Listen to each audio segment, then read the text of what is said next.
City of Brampton ਦੇ ਅੰਦਰ ਬਾਇਲੋ ਦੀ violations ਦੇ ਕਾਫੀ ਕੇਸਿਸ ਔਰ ਬਹੁਤ ਸਾਰੇ ਕੇਸਿਸ ਜਿਹੜੇ ਪੈਂਡਿੰਗ ਵੀ ਹੈ।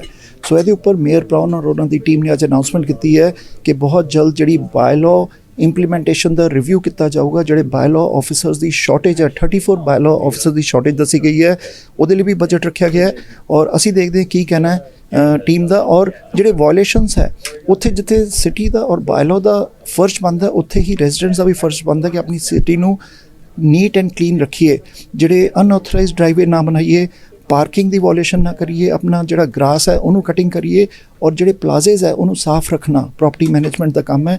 ਨਹੀਂ ਤਾਂ ਟਿਕਟਸ ਮਿਲ ਸਕਦੀਆਂ, ਕਿਉਂਕਿ ਹਿਸਟਰੀ ਦੇ ਅੰਦਰ ਜਿੱਦਾਂ ਮੇਅਰ ਬ੍ਰਾਊਨ ਨੇ ਦੱਸਿਆ ਕਿ ਹਿਸਟਰੀ ਦੇ ਅੰਦਰ city of Brampton bylaw implementation ਕਰਨ ਜਾ ਰਿਹਾ with addition of more bylaw officers. ਦੇਖਦੇ ਹਾਂ ਪੂਰੀ report. That's why I'm pleased that at this Wednesday's council meeting, we will be bringing to our council for adoption the largest single-year expansion of bylaw services in our city history. I repeat, this will be the largest expansion of bylaw services in our city history. We're planning to bring in, through a budget amendment, 34 new positions, 34 new enforcement positions to make sure that those who are disrespecting their neighborhoods, who are not adhering to city bylaws, will not allow to get away with it any longer. No one wants to see an overcrowded basement apartment that is a fire risk or a building code risk. No one wants to see that in their neighborhood, and it's why Councillor Keenan was so vocal when it came to the RRL about making sure that we don't permit these safety risks, these fire hazards in our community. It's why Councillor Santos has been championing this last term and this term, and I'm so pleased that we've had a consensus on our council to move forward with not just listening to the complaints, but acting upon them, making sure that we give Director Higgs the resources to do his job, to make sure our city bylaws are enforced. The largest single-year expansion in bylaw services in our history, and why I believe it will lead to a level of customer service that we can be proud of in the city. That if you call bylaw for a complaint, that you know that it's going to be responded to in a diligent and professional manner. Good morning, everyone. This question is for you and bylaw director. How many bylaw officer we have short here in city of Brampton, and also there are many complaints against different councillors. Time to time we have seen that. And how you, being a leader, how you make sure that those councillors are accountable? They visit the places, they are accountable to the residents when they voted them. So how you make sure of them, and how many are shortage of the bylaw? So the shortage has been identified as 34. This is what we're hiring to meet the needs of bylaw. The operational review says we need 34 new enforcement officers, and that's the recommendation going to council that I'm enthusiastically supporting. And so there'll no longer be a shortage once this is ratified.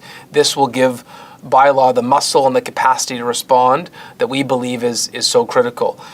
In terms of everyone needing to meet a bylaw, that's a given. Whether it's myself or a councillor, everyone has to follow the city bylaws. No one should be treated differently. And I would note that in the instance that you're referring to, that councillor is fully paid up on the fines, and that's what we'd expect.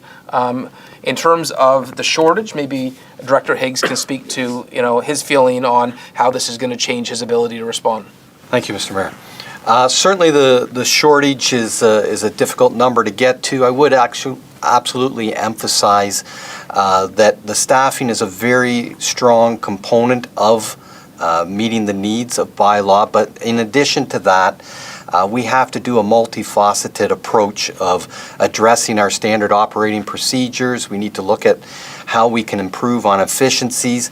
This staffing model is actually a stabilization staffing model that I would hope to, in 18 months or 24 months, be able to give council the metrics that will actually show the appropriate staffing levels, which hopefully this is where we're at today.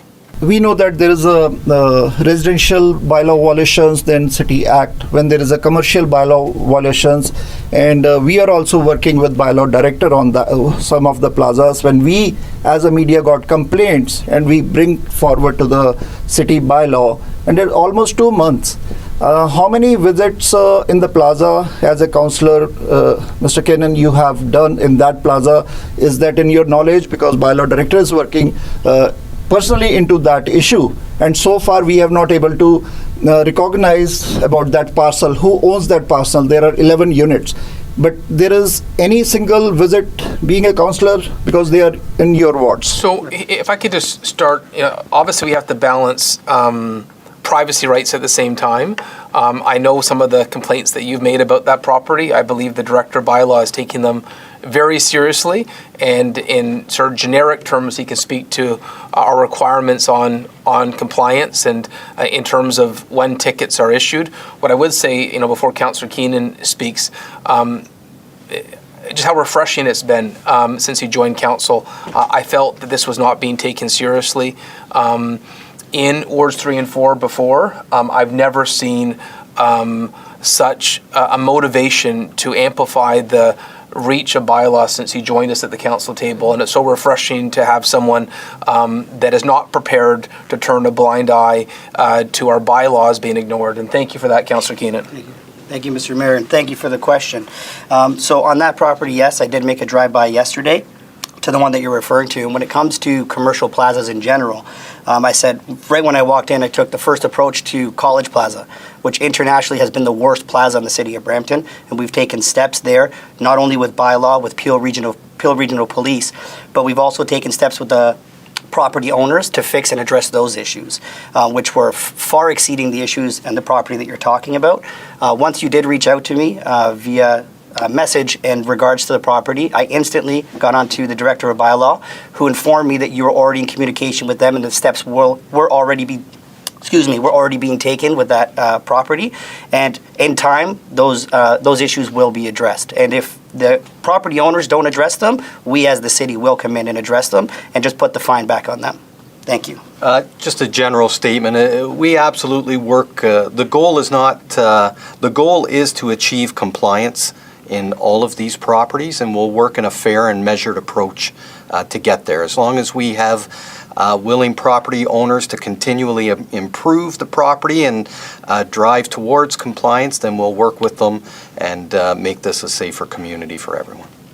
City of Brampton ਦੇ ਨਵੇਂ ਬਾਇਲਾਅ director Robert Hicks ਸਾਡੇ ਨਾਲ ਮੌਜੂਦ ਹੈ, ਔਰ ਜਿਹੜੀ ਤੁਹਾਡੀ complaint ਹੈ ਕਿ ਕੋਈ ਨੰਬਰ ਬਾਰ-ਬਾਰ ਕੰਪਲੇਂਟ ਕਰਕੇ ਨੰਬਰ ਮਿਲਦਾ ਹੈ ਕੰਪਲੇਂਟ ਨੰਬਰ, ਲੇਕਿਨ ਉਹ ਐਡਰੈਸ ਨਹੀਂ ਹੁੰਦੀ ਤੇ ਕੰਪਲੇਂਟ ਖਤਮ ਹੋ ਜਾਂਦੀ ਹੈ, ਫਿਰ ਰੈਜ਼ੀਡੈਂਟਸ ਨੂੰ ਦੁਬਾਰਾ ਕੰਪਲੇਂਟ ਕਰਨੀ ਪੈਂਦੀ ਹੈ. Robert, first of all, welcome to the city of Brampton as a new bylaw director. Thank you very much. Very happy to be here. Thank you. So one of the resident concern is that if they make a complaint to the city of Brampton 311, they get a complaint number which is Kobe number. So if that complaint is not addressed the same day, so complaint is finished. Residents don't know whether their complaint still exists in the system, but if it is not addressed the same day, the complaint has gone. So residents have to call again next day, third day, fourth day. The issue is the less number of bylaw officers. And what response the residents get? Their bylaw officers are busy in other top priorities, but residents' complaints are not addressed. This is one of the issues they are facing. Right.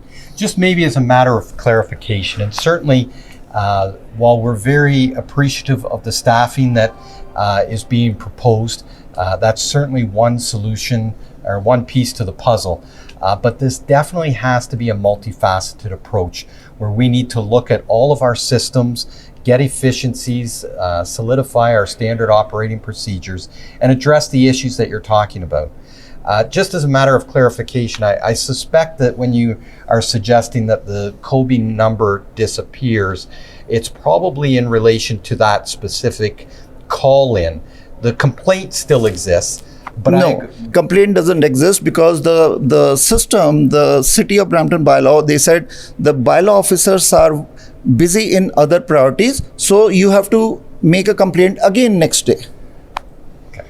So, again, just to clarify, I think what you're suggesting is that some complaints aren't being answered, so they get closed. I just want to make sure that we don't understand that's not an overall statement. A complaint gets made, it absolutely gets investigated and carries. Not everyone. I'm understanding what you're saying. If there's one that they can't meet that day, it may get closed.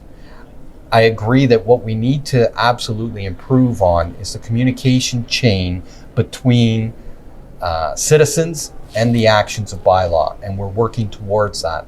That's one of the key things that the staffing model will allow, is that it gives us the flexibility to look at all of those processes, improve the communications, and drive the change so that people actually understand what is being done in response to their complaints. So is this the COVID number, the complaints, they are not online? Can city make it online also? Somebody complained, so they know their complaint is in the system, because some of the residents reached us that they have 7 complaint numbers of the same issue, same complaint, but every day they kept on calling and the bylaw officers are busy in other top priorities. So complaint was not addressed and they have to call every 7 days, individual days, to make a new complaint of the same issue. Yeah. So getting material online so that citizens are able to see what their complaint status is certainly is something that we're working towards. Again, the overall statement is absolutely where we're working to, is improving communications so that people have immediate access to what is going on to the complaint that they've brought to our attention. Okay, That is the goal. Okay, so you want to say something about the today's report and implementation of bylaw review implementation report, and how soon we can get the new bylaw officers so that bylaw violations can be controlled? Actually, I would defer making a comment on that. At this point in time, I've merely put the report forward, and council will have an opportunity to speak to it on Wednesday, and I wouldn't make any further comments beyond waiting for feedback and direction from council. So what is your demand from the city, like how many new bylaw officers you need? So it's there's a total of 24 full-time and 14 part-time, and that will allow us to create a stabilized atmosphere and work environment so that we can work towards change. So any challenges you see in the coming days with city bylaw violations? I don't see anything beyond. I would just like to put this report forward and hear the comments of council, and then we'll look to see what next steps are then. Okay, thank you. Okay. The addition of 34 new enforcement officers is a critical step towards meeting our enforcement needs. That's 24 full-time enforcement officers and 14 part-time. The creation of a new supervisory roles, and an increase in the fleet and technology equipment will enhance our capacity to respond effectively to enforcement challenges. We've heard from many residents about their frustrations with the current bylaw enforcement response times. For example, some residents have shared stories about complaints regarding illegal driveway expansions taking up to 2 years to resolve, leading to over 1,000 pending cases. Residents have also expressed concerns about the city's ability to handle simultaneous issues such as driveway persecutions and COVID-19 investigations or illegal parking infractions. The proposed budget amendment is essential to ensure that we have the necessary resources to implement all of these recommendations. And this initiative reflects our commitment to service excellence, equity, and accountability within our enforcement operations.